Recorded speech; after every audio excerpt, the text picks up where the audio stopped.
আমরা কিন্তু প্রত্যেকই স্মার্টফোন ব্যবহার করি, অথচ আমাদের স্মার্টফোনে সঠিকভাবে নেটওয়ার্ক থাকে না। তো আজকে ভিডিও দেখাবো যে কী করে আপনি আপনার ফোনে নেটওয়ার্কটাকে বাড়িয়ে নেবেন এবং আপনার ফোনটা খুব ভালো নেটওয়ার্ক কানেক্টিভিটি দেবে এবং আপনি খুব ভালোভাবে ইন্টারনেট ব্যবহার করতে পারবেন। আমাদের নেটওয়ার্ক না থাকার কারণে কিন্তু আমরা সঠিকভাবে আমাদের ফোনে নেট ইউজ করতে পারি না। তো চলুন আজকে ভিডিও শুরু করা যাক। বন্ধু, এর জন্য আপনার স্মার্টফোনে ছোট্ট একটা সেটিংস অন করে নিতে হবে। তো এর জন্য সরাসরি আপনারা আপনাদের সেটিংসে আসবেন, সেটিংসে এসে নিচে আসবেন, নিচে এসে মোবাইল নেটওয়ার্ক বলে একটা অপশান দেখতে পাবেন। তো এই মোবাইল নেটওয়ার্ক অপশানের উপরে ট্যাপ করবেন। ট্যাপ করে দেখতে পাবেন যে এখানে আপনার ফোনে জয়টা সিম রয়েছে সেই সব সিমগুলো কিন্তু দেখাবে। তো আমি আমার ফোনে দুটো সিম ইউজ করি। তো আমার যেই সিমে নেট চলছে না ঠিকভাবে সেই সিমে আমি ট্যাপ করব। ট্যাপ করার পর দেখবেন যে ট্যাপ করার পর দেখবেন যে নিচে একটা অপশন দেখতে পাবেন, লেখা থাকবে যে অ্যাক্সেস পয়েন্ট নেমস বলে লেখা থাকবে। তো এখানে ট্যাপ করবেন।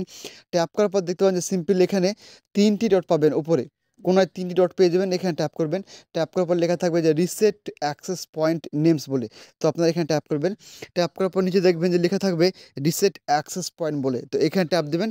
ট্যাপ দিলে কিন্তু আপনার ফোনে অটোমেটিকভাবে এপিএন সিলেক্ট হয়ে যাবে। কাস্টমার কেয়ার থেকে কিন্তু আপনার অটোমেটিকভাবে ডিফল্ট এপিএন সেট করে দেবে এবং আপনার ফোনে ভালো একটা নেটওয়ার্ক কানেক্টিভিটি সেট হয়ে যাবে এবং আপনার ফোনে ইন্টারনেট দারুণ চলবে। তো এই ছিল আজকের সেটিংস। যদি ভালো লেগে থাকে অবশ্যই লাইক কমেন্ট শেয়ার করতে ভুলবেন না।